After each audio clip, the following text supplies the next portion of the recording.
Hi hello, ഇന്നത്തെ പത്രമാറ്റ എപ്പിസോഡിലേക്ക് എല്ലാവർക്കും സ്വാഗതം. സീരിയൽ വിശേഷങ്ങൾ മുന്നേ അറിയുവാനായി ഈ ചാനൽ നിർബന്ധമായും സബ്സ്ക്രൈബ് ചെയ്യുക, ബെൽ ബട്ടൺ അടിക്കുക.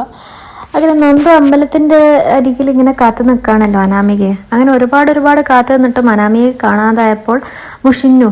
നമ്മുടെ നന്ദു മുഷിഞ്ഞു. അങ്ങനെ പറയുകയാണ്, ആളെ പറ്റിക്കുന്നതിനൊരു പരിധിയില്ലേ എന്നൊക്കെ പറഞ്ഞ് നന്ദു അവിടെ നിന്നും സ്ഥലം വിടുകയാണ്. അങ്ങനെ കനക ഇറങ്ങി വരികയാണ്, അനന്തപുരിയിലേക്ക് പോകാൻ വേണ്ടി ഇങ്ങനെ റെഡിയായി വരികയാണ്. നീ പോവാൻ ഇറങ്ങിയോ എന്നൊക്കെ ചോദിക്കുന്നുണ്ട് നമ്മുടെ നന്ദുയുടെ അച്ഛൻ.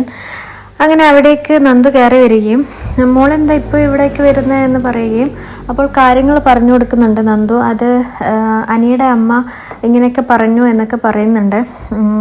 വേണമെങ്കിൽ പൊയ്ക്കോ, കല്യാണത്തിൻ്റെ അന്ന് വന്നാൽ മതി എന്നൊക്കെ പറയുകയും ചെയ്യുന്നുണ്ടെന്ന് പറഞ്ഞു. അപ്പോൾ കനക ഇങ്ങനെ പറയുന്നുണ്ടായി, ഇങ്ങനെ ബാക്കി രണ്ടുപേരും പറയുന്നതിൽ കുഴപ്പമില്ല, ദേവയാനിയും ജലജയൊക്കെ അങ്ങനെയാണ്, പക്ഷെ ജാനകി അങ്ങനെ പറയാൻ ചാൻസ് ഇല്ലല്ലോ എന്നൊക്കെ പറയുകയും ഇതെന്തെങ്കിലും അറിഞ്ഞു വെച്ചിട്ടാണോ ഇങ്ങനെ പറഞ്ഞത് നിന്നോട് എന്ന് പറയുമ്പോൾ നന്ദു ഇങ്ങനെ പറയുന്നുണ്ട്, എന്തോ അറിഞ്ഞിട്ടുണ്ടെന്ന് ഉറപ്പാണമ്മേ എന്ന് പറയുക. ഏതായാലും ഇനി ഞാൻ അവിടേക്കില്ല, ഞാൻ അതുകൊണ്ടെങ്കിൽ തിരിച്ചു പോന്നു എന്ന് പറയുമ്പോൾ അച്ഛൻ പറയുന്നുണ്ട്, അത് നന്നായി മോളെ എന്ന് പറയുന്നുണ്ട്.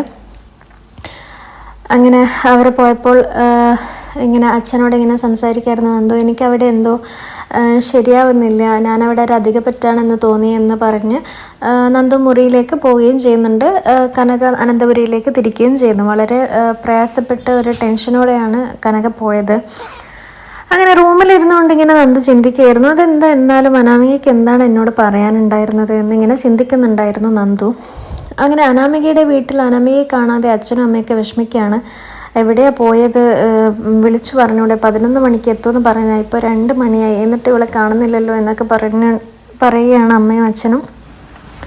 എവിടെ പോവാണെങ്കിലും വിളിച്ചു പറഞ്ഞൂടെ, കല്യാണം ക്ഷണിക്കാൻ വേണ്ടി നിൽക്കുകയായിരുന്നല്ലോ, ഇനിയിപ്പോൾ എപ്പോഴാണ് എന്നൊക്കെ ഇങ്ങനെ പറഞ്ഞ് ടെൻഷനാവുകയാണ് രണ്ടുപേരും.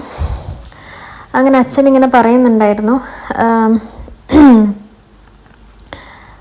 അതിനു മുന്നേ നമ്മുടെ അനാമികയെ കാണിക്കുന്നുണ്ട്. അനാമികയെ സംഭവം കെട്ടിയിട്ട് വെച്ചിരിക്കുകയാണ്, കിഡ്നാപ്പ് ചെയ്ത് കെട്ടിയിട്ട് വെച്ചിരിക്കുകയാണ്. അങ്ങനെ ഒരാൾ അവിടേക്ക് വരികയും അത് കാശ് കൊടുക്കാനുള്ളവരായിരുന്നു. അനാമികയുടെ അച്ഛൻ കടം വാങ്ങി കാശ് കൊടുക്കാനുള്ളവരായിരുന്നു അവർ. അങ്ങനെ ഒരു കാരണവശാലും പണം കിട്ടാതെ നിന്നെ വിട്ടയക്കുന്ന പ്രശ്നമില്ല, അങ്ങനെ വിട്ടയക്കുന്നുണ്ടെങ്കിൽ തന്നെ കല്യാണം മുടങ്ങിയതിന് ശേഷം മാത്രമേ നിന്നെ വിട്ടയക്കൂ എന്ന് വാശിയിലാണ് അയാൾ.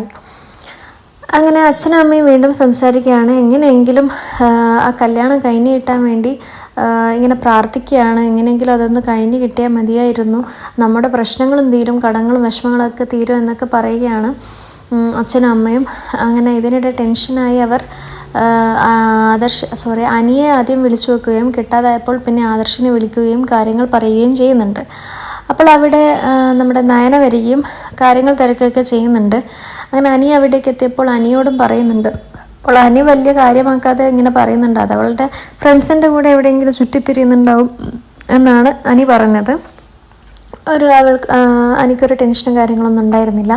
അപ്പോൾ നയന ഇങ്ങനെ പറയുന്നുണ്ട്, നീ ഇങ്ങനെ എന്ന് പറയുമ്പോൾ അവൾ അങ്ങനെയാണെന്ന് എനിക്കറിയാം എന്നൊക്കെ പറയുകയും ഇത് നല്ലതിനല്ല, പൊന്നാണെന്ന് കരുതി കൊണ്ടുവരുന്നത് തനി തുരുമ്പാണ് എന്നൊക്കെ പറയുകയും ചെയ്യുന്നുണ്ട് അനി. ഒട്ടും ഇഷ്ടപ്പെടാതെയാണ് അനി ഈ കല്യാണത്തിന് നിൽക്കുന്നത് എന്നും ഒക്കെ പറയുന്നുണ്ട്. ഇതൊക്കെ കേട്ട് ഞാനൊക്കെ ഒരുപാട് വിഷമാവുകയും ചെയ്യുന്നുണ്ട്. അങ്ങനെ ആദർശം ഞാനേയും കൂടി അനാമികയുടെ വീട്ടിലെത്തുകയും അവരെ സമാധാനിപ്പിക്കുകയും ചെയ്യുന്നുണ്ട്. ടെൻഷനാവേണ്ട, നമ്മൾ അവരെ തിരക്കി, അതായത് അനാമികയെ തിരക്കി ഇറങ്ങാം, പോലീസ് കംപ്ലൈൻറ്റ് കൊടുക്കാം എന്നൊക്കെ പറഞ്ഞ്, നിങ്ങൾ ടെൻഷനാവേണ്ട എന്നൊക്കെ പറഞ്ഞ് നിൽക്കുകയാണ്. അങ്ങനെ പോലീസിനോട് കാര്യങ്ങൾ പറയുകയും വഴിക്ക് വെച്ച് പോലീസിനെ കാണുകയും കാര്യങ്ങൾ പറയുകയൊക്കെ ചെയ്യുന്നുണ്ട്. വണ്ടിയുടെ നമ്പറും അനാമികയുടെ ഫോൺ നമ്പറൊക്കെ കൊടുത്ത് കൈമാറുകയും ചെയ്യുന്നുണ്ട്. ഇതിനിടെ വീണ്ടും അനാമികയെ കാണിക്കുമ്പോൾ ഇങ്ങനെ വിഷമിച്ചിരിക്കുകയാണ്. എന്ത് വന്നതിനാലും അവളെ വിടില്ല എന്ന ഭാവത്തിലാണ് അവിടുത്തെ ഗുണ്ടകളുള്ളത്. അങ്ങനെ ഇതൊക്കെയാണ് ഇന്നത്തെ എപ്പിസോഡിൽ സംഭവിച്ചത്. കൂടുതൽ സീരിയൽ വിശേഷങ്ങൾ അറിയുവാനായി ഈ ചാനൽ നിർബന്ധമായും സബ്സ്ക്രൈബ് ചെയ്യണം, ബെൽ ബട്ടൺ അടിക്കണം.